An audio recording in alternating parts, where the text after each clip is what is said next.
한국의 건담 팬들에게 기동전사 건담 0083은 각별한 추억을 안겨준 작품이죠. 왜냐하면 공중파인 MBC에서 95년도에 방영해졌기 때문입니다. 당시 다른 방송사들도 잘하긴 했지만 MBC는 신비한 바다의 나디아를 수입할 정도로 마니아들을 잘 공략했고, 그렇기에 공중파 최초로 건담을 방영할 수 있었죠. 지구의 보라매를 외치며 아이필드를 전개하는 3호기의 모습은 당시 어린이들에게 커다란 충격을 주었습니다. 얼마나 충격이었냐면 당시 근처 모형점에서 파는 0083 건프라는 악성 재고 중에 악성 재고. 그런데 이 작품이 방영되자 스테이맨만 다 팔려버렸더군요. 혹시 덴드로비움이 나와주길 기대했던 걸까요?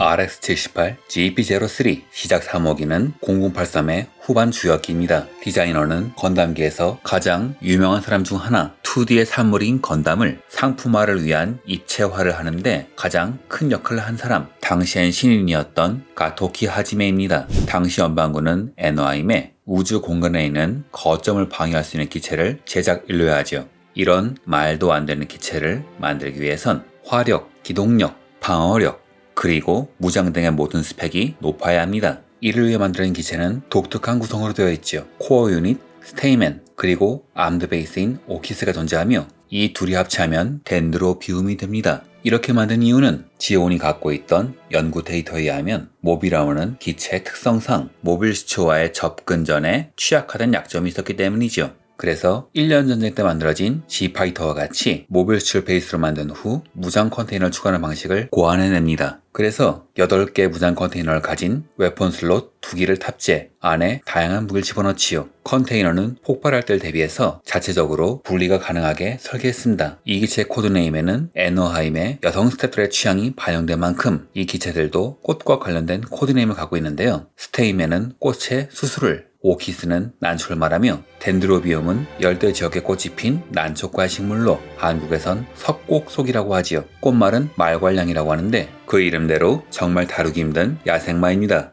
これが全部どう乗りこなせる 스테이맨은 클로벅스가 개발한 것이며 암드 베이스 오키스를 컨트롤하는 역할도 갖고 있지요. 원래 설정은 스테이맨 자체가 덴드로비움의 코어 파이터격인 기체이기 때문에 탈출을 위한 별도의 코어 파이터는 없다는 설정이지만 영상물인 건담 이볼브가 공개되면서 뜬금없이 코어 파이터가 생겨버렸습니다. 코어 파이터가 부착된 형태를 P-스펙이라고 하지요. 이 영상에서는 코어 파이터를 장착한 채로 기동 훈련을 하다 데레스 플리트의 습격에 맞서 싸워 이기지만 마지막에 콕핏을 저격당해버립니다. 이때 코어 파이터가 파손되어 본편의 스테이맨은 코어 블럭이 장착되었다는 설정입니다.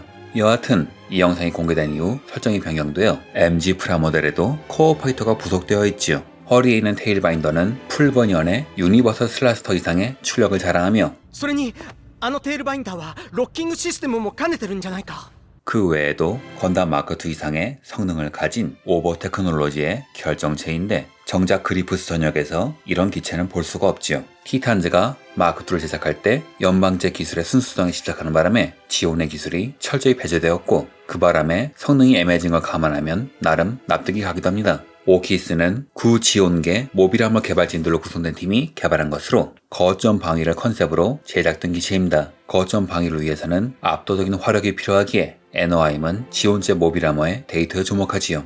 다만 많은 사람들이 모빌아머로 알고 있는 것과는 달리 이 기체는 연방군의 분류상 모빌 수치입니다. これがモビルスーツだっていうのか 오키스는 어디까지나 모빌 수치에 부착하여 운용하는 옵션 장비이기 때문이죠. 그래서 게임에도 기본적으로 모빌 수로 표기되지만 전략 시뮬레이션인 기렌의 야망에서는 게임 구성의 편의성을 위해 모빌함으로 분류됩니다. 여하튼 모빌 슈츠 덴드로비움의 크기는 73m에 달하며 주포까지 합치면 140m가 되는 초거대 기체죠. 거대한 데다 화기 관제 시스템이 복잡하므로 조종하기 위해선 높은 공간 지각 능력이 필요하기 때문에 1, 2호기가 실전 테스트에 들어가는 와중에도 3호기는 배속되지 못하고 있었고 때문에 개발주임인 루셋 오데비는 이 기체를 제대로 조종할 파일럿을 구하느라 전전긍긍했습니다. 그래서 모빌수에 대한 이해도가 높고 파일럿의 기량 성장이 빠른 코우에게 기대를 걸었죠. 하지만 상층부의 명령으로 인해 기체 인도를 방해하는 나가토 소령의 총탄으로부터 코우를 감싸고 대신 죽고 맙니다. 이후 코우가 탄 덴드로비움은 콜로니 낙하 저지라는 임무엔 실패했지만 데레즈 플리트를 거의 괴멸에 가깝게 붕괴시키는 데 성공하죠. 이 기체는 기존의 모빌 슈와는 차원이 다른 무장으로 유명합니다. 메인 무장인 메가빔포는 무려 길이가 90m에 달하는 물건이며 릴리 마를렌을 한 방으로 격추할 정도로 강력합니다. 이후 분노하며 달려드는 시마의 가베라 테트라를 포신으로 찍은 후 발사하는데 이 기술은 영거리 메가빔포라는 이름으로 슈퍼로봇 대전에 구현되기도 했죠. 양팔의 크루에는 빔 사벨이 내장되어 있어 무사히급 순양함의 브릿지를 잘라버릴 정도의 위력을 갖고 있죠. 또한 마이크로 미사일 컨테이너, 대형 집속 미사일 세트로 적의 거점을 섬멸할 수 있으며 스테이맨 때 장비인 빔 라이플, 폴딩 바주카도 사용이 가능합니다. 덴드로비움에는 스테이맨의 장비들이 모두 수납되어 있는데 그래서인지 빔 라이플을 제외하면 모두 폴딩, 즉 접이식이란 특성을 갖고 있지요. 컨테이너에 실린 무기를 끌어쓰기에는 스테이맨의 팔은 너무 짧기에 양팔에는 전개식인 폴딩 서포트함이 장비되어 있습니다. 폭도색은 도폭색이라고도 하는데 원래는 와이어를 설치하고 방역 내 기물을 파괴하는 병기입니다. 마지막으로 컨테이너 박스 중 하나에는 대형 나신 크로함이 장비되어 있는데 만화, 애니메이션은 물론 게임에서조차 구현된 적이 없습니다. 이 기체의 가장 큰 특색이라면 전방위 모니터와 아이필드 배리어를 둘 수 있겠죠. 전방위 모니터는 설정상 코어 블록에만 장비된 것으로 엔티온이 장비된 것의 개량형입니다. 이 기체는 연방군이 모빌 슈츠로 분류하지만 보통 모빌 슈츠는 꿈도 못 꾸는 아이필드 배리어를 장비하고 있습니다. 덕분에 원거리 병기가 빈 병기뿐인 가토의 노이의 질이 상승으로 인해 고전했으며 가토가 부수기 전까지 상당한 활약을 합니다. 무엇보다 그 연출이 너무 훌륭하기 때문에 90년대 당시 움직이는 건담 애니메이션을 처음 본 아이들을 황홀하게 만드는데 충분했지요. 하지만 사실상 병기란 점에선 약점이기도 한데 다른 아이필드 전용기와는 달리 너무 튀는 위치에 붙어 있어서 약점이라고 알려주는 꼴이기 때문입니다. 이 기체 희한하게도 연방군제 기체의 표준 사양인 발칸포가 장착되어 있지 않습니다. 덴드로비움 상태에선 쓸모도 없겠지만요. 보통 건담기에선 거대 모빌 슈츠, 모빌 아머는 인기가 없는 편이지만 이 기체만은 완전히 예외입니다. 오히려 0083의 기체 중 최고 인기를 누리고 있지요. 덕분에 온갖 만화, 게임, 애니메이션에서 패러디가 됩니다. 히라노 코타의 만화 헬싱에서 세라스가 사용하는 장비라던가 아즈마 키오이코의 아즈만가 대왕에선 오사카가 위용을 보여주기도 했으며 최근에는 가디언 테일즈의 엘비라가 들고 나와 그 인기를 자랑했죠. 본격 건프라 홍보 만화인 캐로로 중사에서는 아예 기로로가 탄 기체를 덴도로 기로로라고 명명해버립니다. 심지어 디자이너가 가토 케지메인지라 거의 건담계 공식이 되었죠. 이렇게 인기가 좋은 기체임에도 불구하고 덴드로비움의 모형화에는 애로사항이 많습니다. 덕질의 끝이라는 건 원래 부동산이라 크기가 커질수록 판매량이 줄기 마련인데 이 기체는 140m라는 거대한 몸체를 자랑하기 때문이죠.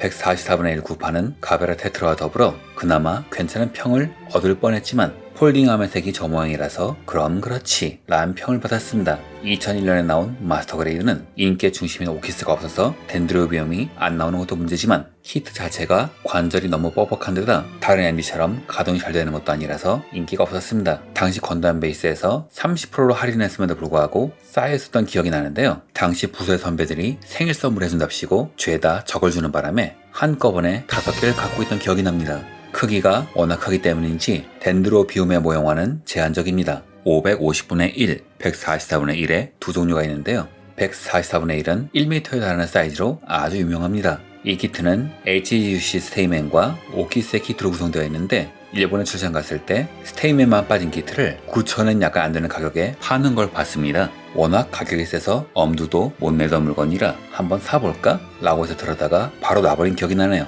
왜냐하면 컨테이너 등의 외장이 일반 ABS가 아니라 충격 강도가 높은 압출용 ABS인데다가 이를 고정하기 위해 금속 프레임까지 내장되었기 때문이죠. HGUC답지 않게 환상적인 디테일이 인상적이지만 컨테이너의 반이 열리지 않는다는 사실이 좀 아쉽습니다. 하지만 반다이의 고민도 이해가 가는 게 이 키트를 낼 때 과연 이게 팔릴지 고민이 많았다고 하네요. 하지만 결과적으로 없어서 못 팔 정도의 데이트작이 되었다고 합니다. HGUC가 1m에 육박하니 당연히 MG가 존재하긴 어려울 겁니다. 그래서인지 이 제품은 팬메이드가 더 주목받지요. 이런 제품을 아무래도 건담이 주목받는 잡지 하비 재팬 쪽에 많이 소개됩니다. 초창기에 100분의 1 구형 프라모델을 베이스로 한 풀 스크래치, 즉 완전 자작 덴드로비움이 전 일본 오라자쿠 선수권, 즉 나만의 자쿠 선수권에 출품되어 금상을 받은 적이 있으며 MG를 바탕으로 제작한 것이 나오기도 했습니다. 이렇게 인기가 좋은 기체이긴 하지만 MG가 나오긴 어려울 겁니다. 100분의 1로 만들면 길이만 1.4m에 달하게 되는데 이건 어지간한 사람들은 감당하기 힘든 크기이며 MG에 걸맞는 디테일을 집어넣을 수 있을 것인가 하는 것도 문제가 될 겁니다. 그래서 이 제품은 건프라 팬들에게 환상의 제품으로 남아있지요. 그리고 앞으로도 그럴 수밖에 없을 겁니다.